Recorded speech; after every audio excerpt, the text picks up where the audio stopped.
अस्सलाम वालेकुम फ्रेंड्स। तो अभी हम लोग मम्मी के भाई के घर जा रहे हैं। तो अभी मैं उनके कपड़े प्रेस कर रही हूँ। वो शलवार और बाकी ये दुपट्टा प्रेस कर दिया था, तो अभी मैं कमीज़ प्रेस कर रही हूँ। साथ में आयशा जो है वो मुझसे बातें कर रही है, पता नहीं क्या लिख रही थी, मुझे समझ नहीं आ रहा था। तो तैयार होने के बाद जी हम लोग अब जा रहे हैं उनके घर। तो रिक्शा मंगवा लिया था, भाई भी साथ जा रहे थे मेरे जेठ। तो भाभी जो है पीछे बैठी, तो मैंने उन्हें कहा नहीं आप ना आगे बैठो अम्मी के साथ। तो वो कहती हैं चलो ठीक है।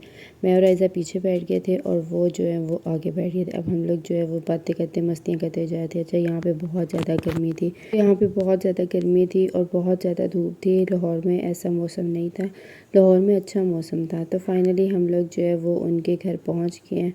हमें इनके घर का नहीं पता था, भाई को पता था।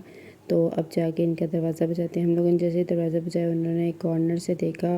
भाई जो थे वो हमें छोड़ने आए थे। तो हम लोग पूछ रहे थे कि आप ना वापस कितनी देर में आएंगे, जल्दी आइएगा। तो वो कहते हैं कि तुम लोग बैठो, मैं ना तकरीबन आधे घंटे में वापस आ जाऊँगा और फिर मैं आप लोगों को ना आके ले जाऊँगा। हमने कहा चलें ठीक है। उतनी देर में जो है उन्होंने दरवाज़ा भी खोल दिया। तो अब हम लोग चलते हैं उनके घर। तो ये है जी उनका गैराज, जहाँ पर उन्होंने गाड़ी खड़ी की हुई थी और एक बाइक था।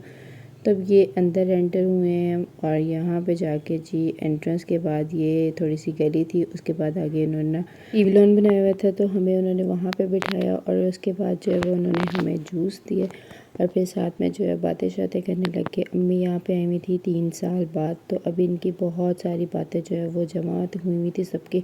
फिर उन्होंने हमें जूस दिया, उसके बाद फिर उन्होंने हमें चाय दी, साथ में बिस्किट दिए, फ्रूट केक दिया, बेकरी वाले बिस्किट भी थे, दूसरे वाले बिस्किट भी थे। तो हम लोग यहाँ पे ना भाई का वेट कर रहे थे जल्दी से वो आए और हम लोग घर जाएं, क्योंकि हम लोग इनकी बातों से बोर हो रहे थे। बड़े आपस में ना बहुत सारी बातें इनके पास थी, बहुत सारी गॉसिप थी, मतलब गाँव की और इधर उधर की सारी जो थी ना वो लगे हुए थे करने।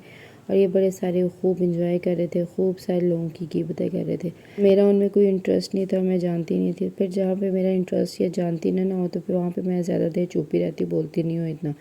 तो उसके बाद जी फाइनली वो टाइम आ गया जिसका मुझे इंतज़ार था, हमारे जाने का। तो फिर ये सारे खड़े हो गए और आपस में एक दूसरे को मिलने लग गए। मिलते मिलते भी इनको ढेर सारी बातें जो है वो याद आ जाती थी।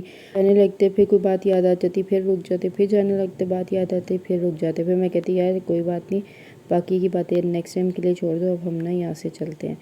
तो फिर हम लोग जब जाने लगे तो उन्होंने कहा कि हम आपको ना गाड़ी पे छोड़ आते हैं। उनकी बाइक गाड़ी पड़ी हुई थी। हमने उन्हें काफ़ी कहा कि नहीं हम लोग गाड़ी पे नहीं, हम लोग रिक्शे पे चल जाएंगे, जैसे हम लोग आए हैं हम लोग चले जाएंगे, कोई मसला नहीं।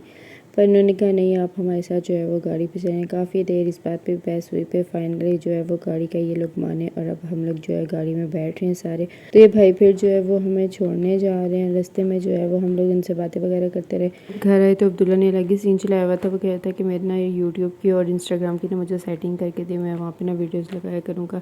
उसे निश भी सोची हुई थी कि उसने ना किस पे वीडियोस और पिक्चर्स लगानी है। बस ये कह रहा था कि मुझे ना एडिटिंग करने का बता दें और किस तरह लगानी है, ये सब कुछ ना मुझे बता दें। मैंने कहा चलो ठीक है। फिर मैंने उसे सारा समझाया, उसकी सेटिंग वगैरह की। जबकि उसने काम बिल्कुल नहीं करना, जितने दिन मैं वहाँ पे हूँ उतने दिन उसको जोश आना है, अगले दिन जो है उससे लैपटॉप बंद कर देना और ऐसा वैसा कुछ काम नहीं करना। पर खैर वक्ती जोश था, मैंने सारी सेटिंग कर दी। तो आज का व्लॉग यहीं तक था। वीडियो अच्छी लगी लाइक करिएगा, सब्सक्राइब करिएगा।